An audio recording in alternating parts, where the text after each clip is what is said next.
Hi, this is IELTS Steve here once more to give you another tip on IELTS, and today we're going to focus on speaking, and we're going to look very carefully today at the difference between short and long final sounds. Now we're focusing on this because I've noticed this being a problem with a lot of my students, especially Vietnamese students, but also other nationalities too, who are able to make these sounds, but they make them quite often too short or not powerful enough.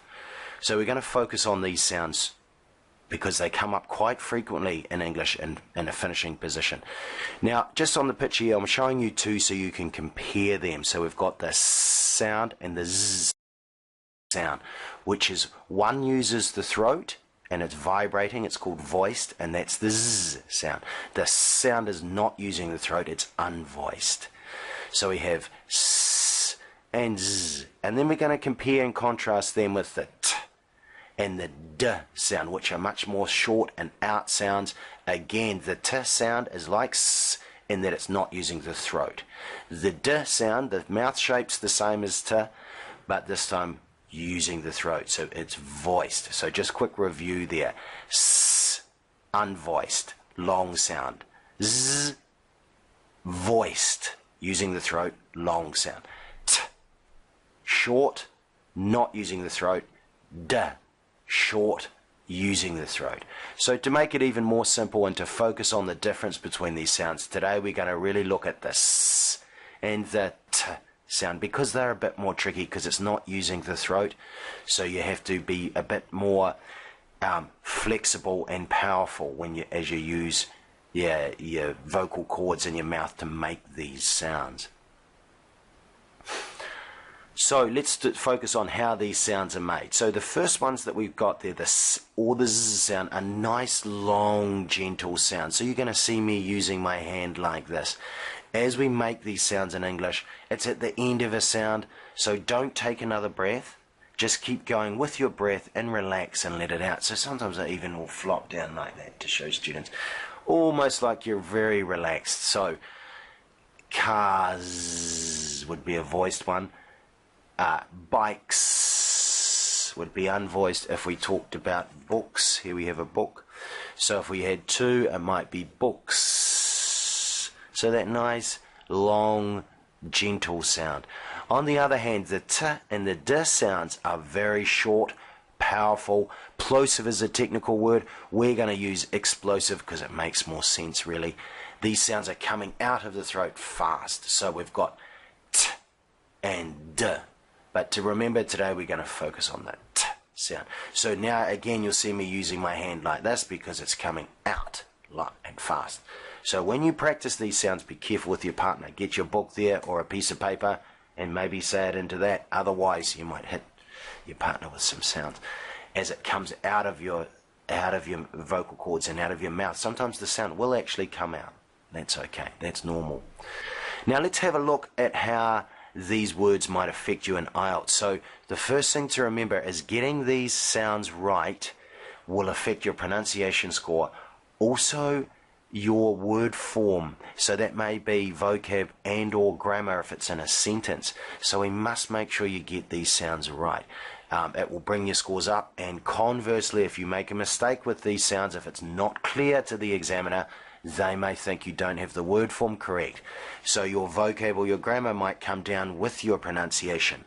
So this is very important. It's possibly affecting two of your band scores.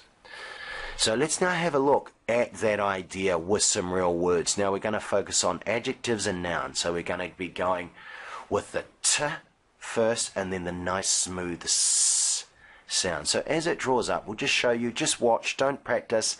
Listen, watch my hand, think about this final sound as these draw up.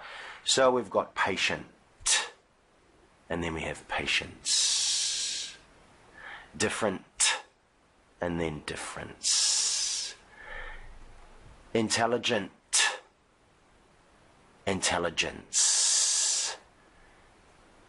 Independent, independence.